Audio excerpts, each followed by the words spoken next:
Hello everyone, এটা কি দেখতে পাচ্ছেন? এটা কচুর ফুল, তাই না? কচুর ফুল কিন্তু আমরা সবাই পছন্দ করি। অনেকে রান্না করতে পারি, অনেকে পারি না। তো একদম নির্ভেজালভাবে সুন্দরভাবে একটা সহজ রেসিপি দেখাবো কচুর ফুলের আমি, যেটা আপনি অনায়াসে রান্না করতে পারবেন এবং কোনো প্রকারের গলা ধরবে না। অনেকে মনে করেন কচুর ফুল মানেই গলা ধরবে, না। রেসিপিটা ফলো করুন, আপনি বুঝতে পারবেন যে আসলেই এই রান্নাটা খেতে কতটা মজা হবে।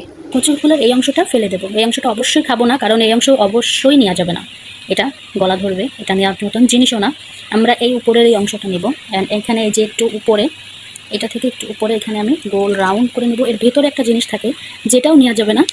এই যে দেখতে পাচ্ছেন ভেতরের যে অংশ এবং এই যে কাঁচা সবুজ অংশ, এই দুটা, এই যে এই অংশটা ধরেই ফেলে দেবো, বাকিটা বড় বড় করে কেটে নেব।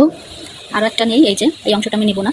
এই কচুর ফুলটা খেতে যে এত মজা, মানে কি বলবো, আপনি যদি না খেয়ে থাকেন তাহলে বুঝবেন না। এটা দেখেন আমি চারপাশ থেকে ঘুরিয়ে কেটে নিয়েছি।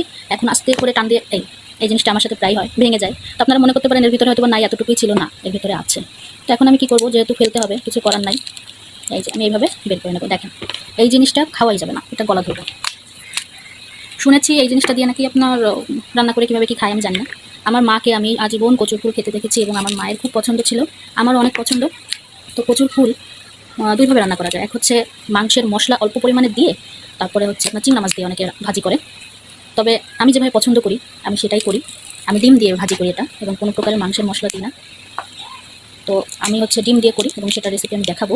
আর আমার খুব পছন্দের এটা, আমি যাদের খাইয়েছি সবাই অনেক বেশি পছন্দ করেছে। এই যে এইভাবে অনেক সিম্পল, এই যে বের হয়ে এসেছে, এটা ফেলে দেবো। ভিডিওটা শেষ পর্যন্ত দেখবেন, আমি পুরো প্রসেসিং দেখিয়ে দেবো কীভাবে রান্না করলে একটু গলা ধরবেন এবং খেতে অসাধারণ লোভনীয় হবে। তো এই যে এই পাতাটা কিন্তু একটু বয়স্ক পাতা, এই পাতাগুলো না নেওয়া আপনারা অ্যাভয়েড করবেন। এই যে এই পাতাগুলো খেলে হয়তো গলা ধরতে পারে, এটা না নেওয়াই ভালো। তো চলুন এখন রান্না শুরু করি। এখন এই কচুর ফুলটাকে আমি সেদ্ধ বসিয়ে দেব। তো আমি এটা কিন্তু গরম পানিতে দিয়েছি। আমি এটা প্রথমে গরম পানি করেছি, গরম পানি যখন ফুটে উঠেছে তারপরে এটা আমি পানির ভেতরে দিয়েছি। তো এটা কিন্তু কখনোই করবেন না যে ঠান্ডা পানির ভেতরে ডাইরেক্ট আপনি কচু দিয়ে তারপর চুলার উপর দেবেন, এই কাজটা করবেন না। আগে পানি ফুটিয়ে নেবেন, তারপর কচুর ফুল দেবেন। ব্যাস, এই সেদ্ধ করে আমি পানি ঝরিয়ে নিয়ে এখন পেঁয়াজ, রসুন আর হচ্ছে মরিচ একসাথে ভেজে নিয়ে তার ভিতরে আমি কচুর ফুলটা ডাইরেক্ট দিয়ে এভাবে ভেজে নেব এবং ভেজে ভর্তা করে নেব। খুন্তি দিয়ে আমি এটা ভর্তা মতন করে নেব। তো আগে কিন্তু আমি কচুর ফুল কখনো কিনে খাইনি, আমাদের সবসময় আমাদের বাড়ির আশেপাশে কচু গাছ থাকতো, ওখান থেকে তুলে খেতাম। তো এখন কি পাই না, এতটা পাওয়া যায় না।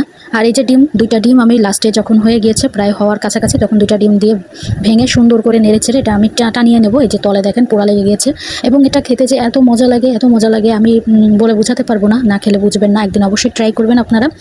আর এই কচুর ফুলের রেসিপি কিন্তু আমার মায়ের রেসিপি, আমার মায়ের প্রত্যেকটা ভর্তা প্লাস রান্নার রেসিপি অনেক মজার, এবং সে একজন বরিশালের মেয়ে ছিল, বরিশালীদের হাতের রান্না তো অনেক মজা হয়, আপনারা সবাই জানেন। ভালো থাকবেন সবাই, আল্লাহ হাফেজ।